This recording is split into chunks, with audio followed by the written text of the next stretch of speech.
Monsieur le maire, pouvez-vous vous présenter? Patrick Mathias, Oui. je suis maire de Châtillon depuis 2016. J'ai 58 ans pour l'instant, Tout jeune. tout jeune.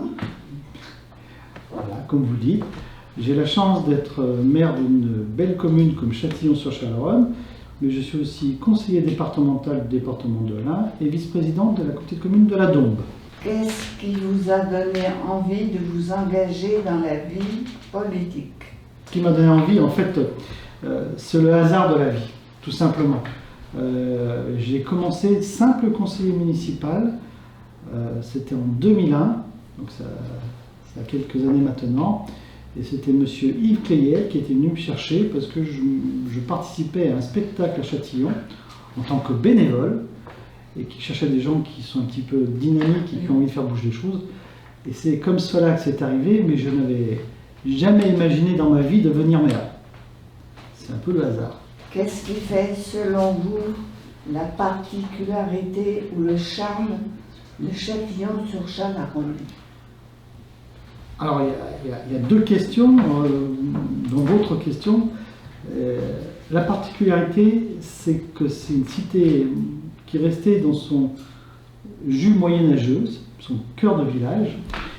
Le charme, c'est un tout, c'est-à-dire c'est toutes les fleurs qui sont installées depuis de très nombreuses années, puisque depuis 1964, c'était Raymond Sarbach à l'époque qui a instauré cela.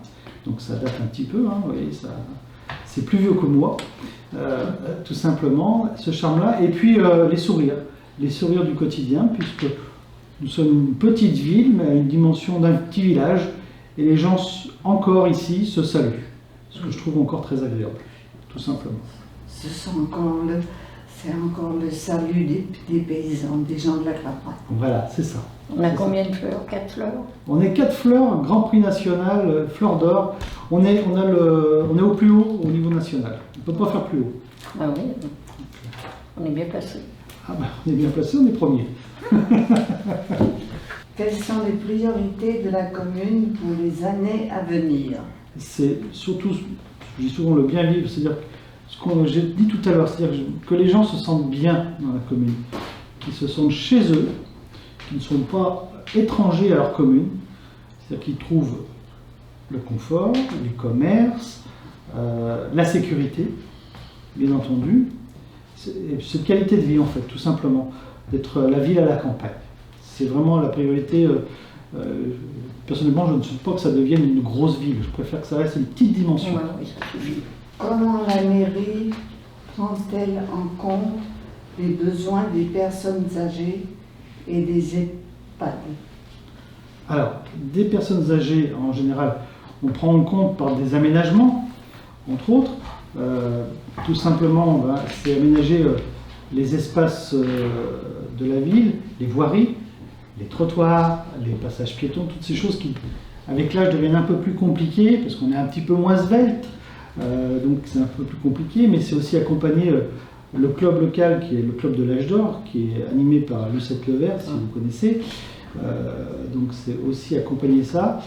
Quand je dis accompagner, c'est apporter des salles de mettre à disposition, de les aider quand ils veulent faire une manifestation, une petite fête, une petite chose comme ça, là-dessus. C'est aussi au niveau de l'EHPAD, j'ai la chance et l'honneur d'être, du fait que je suis maire de Châtillon, être le président du conseil d'administration de l'EHPAD de la Montagne. Alors voilà, donc je viens régulièrement à l'EHPAD pour échanger avec le personnel et le directeur, pour voir tout ce qui est possible. Et une chose qui est en train de se réaliser, vous en êtes témoin, c'est une nouvelle aile qui va se construire à l'EHPAD, plus moderne, plus adaptée, etc., etc. Et puis, de manière anecdotique, la crèche, qui est en train de se monter aussi dans le parc, qui va permettre de faire croiser peut-être des générations qui sont un petit peu éloignées du fait de entre 0 et 100 ans, et va peut-être de se retrouver de temps en temps. Ça amènera de la gaieté pour tous, aussi bien les petits que les gros. Comment que c'est financé la crèche? Ah, la crèche, Ouais. là, tout simplement, c'est financé par les impôts de chacun. Au niveau c'est la communauté de communes qui finance cette partie-là. Donc c'est les impôts de 36 communes qui amènent de l'argent pour payer tout ça, parce que c'est très très très cher. Mais c'est pour le futur de nos territoires, de nos villages. Si on ne peut pas accueillir les jeunes parents et trouver de la place pour les enfants, les jeunes parents ne vont peut-être pas venir sur nos communes, ils iront peut-être ailleurs. Donc on travaille aussi pour l'avenir, pour le moment présent et l'avenir. Et il y aura que Châtillon, là, Ah non, là il y a toutes les communes, environnantes. qui ont accès. Ah, ouais. Il n'y aura forcément pas, jamais assez de place, mais à un moment donné, on ne peut pas faire plus que ça. Il y a combien de... Il y aura 66 berceaux. C'est déjà pas mal. Avez-vous des souvenirs ou des anecdotes liées à l'EHPAD ou à ses résidents? Peut-être un petit peu par rapport aux fameux Jeux Olympiques que vous faites chaque année, et qui est historique aussi, à l'EHPAD de la Montagne. Et c'est toujours un moment assez moi je trouve sympa, parce que vous vous retrouvez entre résidents de différentes EHPAD, et souvent certains se connaissaient précédemment et recroisent des amis ou des connaissances, et je trouve que l'échange est intéressant. Et puis je trouve que tout le monde se prend bien au jeu. Tous les EHPAD veulent gagner, et je trouve ça formidable quand même. Je trouve qu'il y a une belle énergie. Alors, je ne fais pas grand chose, moi je remets juste une coupe aux gagnants et voilà, c'est tout ce que je fais. Mais j'apprécie ce moment.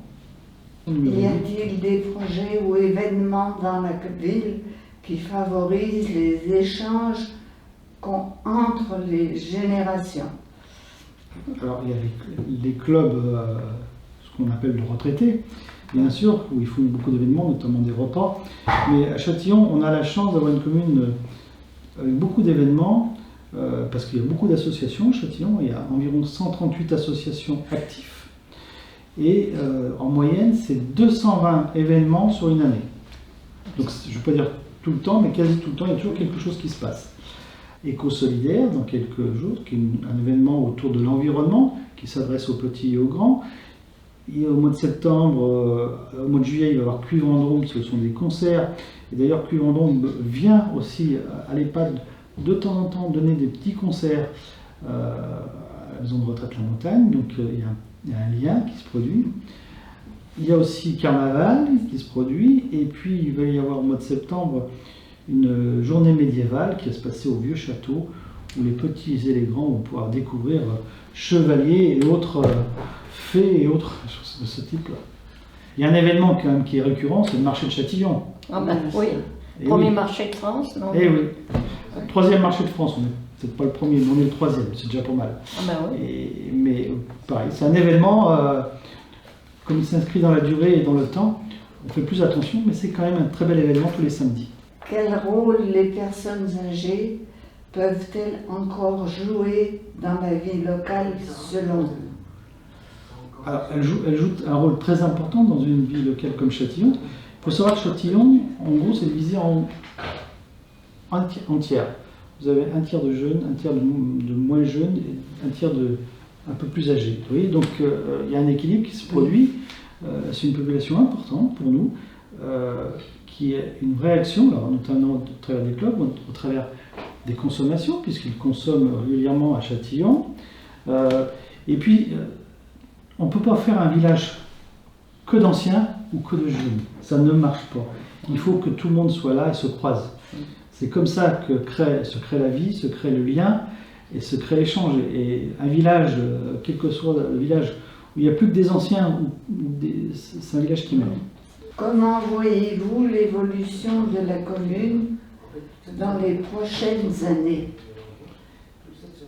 Alors, je souhaite plutôt, c'est plutôt un souhait que la commune continue à évoluer dans la bienveillance et puis dans une taille qui reste un gros village, mais pas plus. Je n'ai pas envie que ça devienne une ville, tout simplement. Où les gens ne se connaissent plus, voilà. Si c'est juste pour que les gens viennent dormir, et quel est l'intérêt finalement? Il n'y a plus d'intérêt. L'intérêt, c'est que les gens se croisent, essayent de discuter entre eux, ce qui n'est pas toujours simple. Et puis, vous savez, de temps en temps, de faire un petit sourire, même à une personne qu'on ne connaît pas, même si des fois ça peut être réprimandé, parce qu'il faut faire attention à tout ce qu'on fait, à tout ce qu'on dit, mais ça ne coûte rien. et c'est plutôt agréable. Quels sont les plus beaux endroits à découvrir à Châtillon-sur-Chalaronne? Pour des nouveaux arrivants, je leur proposerais d'aller déjà sous les halles. C'est sur que des halles en bois, mais il y a toute une histoire. Et je trouve qu'on passe sous ces halles, on le ressent cette histoire. Il faut imaginer que des gens comme Saint Vincent de Paul sont passés là-dessous.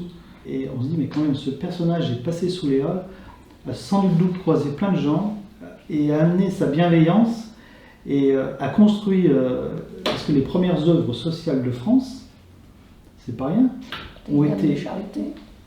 Ah, voilà, vous connaissez bien l'histoire. Ça a tout démarré à Châtillon quand même. On oublie souvent de le dire, mais ça a démarré ici. Ça paraît anecdotique, mais maintenant, il y en a de partout dans le monde. Ça se perd. Ça se transforme. Ça se transforme, oui. Voilà. Donc, les halles. Et puis, bien sûr, il y a le plan d'eau, ou le clos Janin, pour ceux qui... C'est un écrin de verdure. Très, très agréable, à un bon moment. Mais il y a aussi le parc de l'EHPAD, qui est très agréable, avec beaucoup d'arbres et un espace vert intéressant, avec quelques chèvres. Avant, il y avait KGB, mais il a disparu, le pauvre. Qu'est-ce que vous aimez personnellement faire dans votre ville pendant votre temps libre, si vous en avez? En fait, j'ai une petite marotte, qui est une sorte de temps libre, mais en fait, je me promène dans les rues, tout seul, et du fait de l'œil, je ne veux pas dire exercé, mais habitué, je repère les choses qui ne vont pas. Et j'ai mon directeur qui est juste à côté, et je reviens en lui disant, bah, il y a ça qui ne va pas, ou il y a ça qui va, voilà. Donc tout en me promenant, et j'ai des gens qui m'interpellent en me disant, bah, il y a une poubelle pleine, ou des choses comme ça. Donc voilà. De voir ce qui ne marche pas. Voir ce qui ne marche pas ou qui pourrait mieux marcher. J'aime bien être seul par contre, parce que sinon je suis accaparé par des discussions où je vois rien en fait. Si vous deviez résumer Châtillon en 3 mots, quels seraient-ils? Châtillon, l'un, comme le département, croyable, l'incroyable cité. Châtillon 4 fleurs. Châtillon 4 fleurs aussi, c'est vrai. Châtillon les fleurs, Châtillon coup de cœur, il y en a plein. Quel message aimeriez-vous faire passer à nos téléspectateurs de l'EHPAD? Eh bien, je voudrais leur dire qu'en fait, les gens d'en bas pensent aux gens d'en haut. Ah oui. Oui, parce qu'on est sur le haut, Eh oui. Voilà. sur le bord de la cuvette. Sur le bord de la cuvette, c'est pas tout à fait poétique, mais c'est rigolo. Et pour finir sur une note plus légère, avez-vous un plat local ou une spécialité culinaire de Châtillon que vous recommandez absolument? Alors il y a la fameuse andouillette châtillonnaise. Donc, pour ceux qui aiment, bien sûr, parce que c'est quand même particulier, mais c'est quand même... l'andouillette châtillonnaise, on la trouve qu'à Châtillon, forcément. Donc je le recommande. Et puis, je dirais en petite nouveauté, nous avons la chance d'avoir un chocolatier meilleur ouvrier de France à Châtillon. Donc le côté gourmand, sucré et puis un petit peu cacaoté, bah, les chocolats de Châtillon, tout simplement. Nous pouvons remercier Monsieur le maire. Merci pour tout ça. Je faisais ça. Ben, c'est moi qui vous remercie pour votre venue, le temps que vous m'avez consacré, je trouve ça important.